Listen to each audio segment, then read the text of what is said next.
ఈ రోజుల్లో కార్పొరేట్ ప్రపంచంలో ఉద్యోగం, జీవిత సమతుల్యత గురించి చాలా చర్చ జరుగుతుంది. వాస్తవం చాలా భిన్నంగా ఉంటుంది. దీనికి సంబంధించిన ఒక ఇటీవలి ఉదాహరణ సోషల్ మీడియాలో వెలుగులోకి వచ్చింది. ఇది ఇంటర్నెట్ సమాజాన్ని రెండు వర్గాలుగా విభజించింది.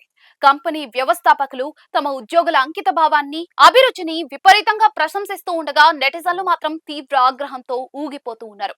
ఒహియోకు చెందిన ట్రిపుల్ వేల్ సంస్థ సహ వ్యవస్థాపకుడైన ఏజే ఓర్బాచ్ తన టీం సభ్యుల్లో ఒకరు తన పెళ్లి రోజున కూడా పని కోసం ఆన్లైన్ లోకి వచ్చారని గర్వంగా తెలియజేస్తూ మైక్రో బ్లాగింగ్ సైట్ ట్విట్టర్ లో అయితే ఒక పోస్ట్ ను పంచుకున్నారు. ఇదే ఇప్పుడు ప్రపంచ వ్యాప్తంగా సోషల్ మీడియాలో చర్చనీయాంశంగా మారింది.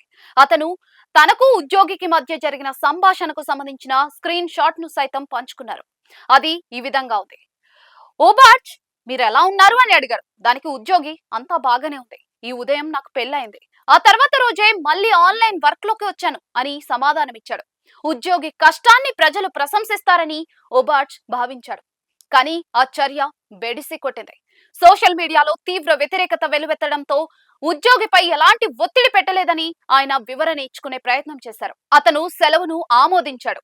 ఇది ఒక ప్రత్యేకమైన యాజమాన్య భావన, అయితే వెంటనే లాగ్ ఆఫ్ చేయమని కూడా నేను అతడికి కోరాను అని స్పష్టం చేశాడు. అయితే సోషల్ మీడియా వినియోగదారులు దీనిని దిగ్భ్రాంతికరమైనదిగా, విషపూరితమైనదిగా అభివర్ణించారు.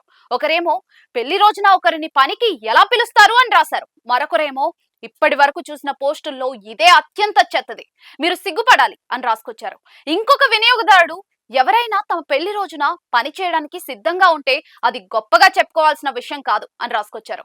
మరొక వినియోగదారు, విషపూరిత సంస్కృతి అంటే ఇదే అని వ్యాఖ్యానించారు. ఇంకొక వినియోగదారుడు, మానవత్వం చచ్చిపోయిందా అని రాసుకొచ్చారు. ప్రస్తుతం ఈ వీడియో సోషల్ మీడియా మాధ్యమాల్లో వైరల్ గా మారింది.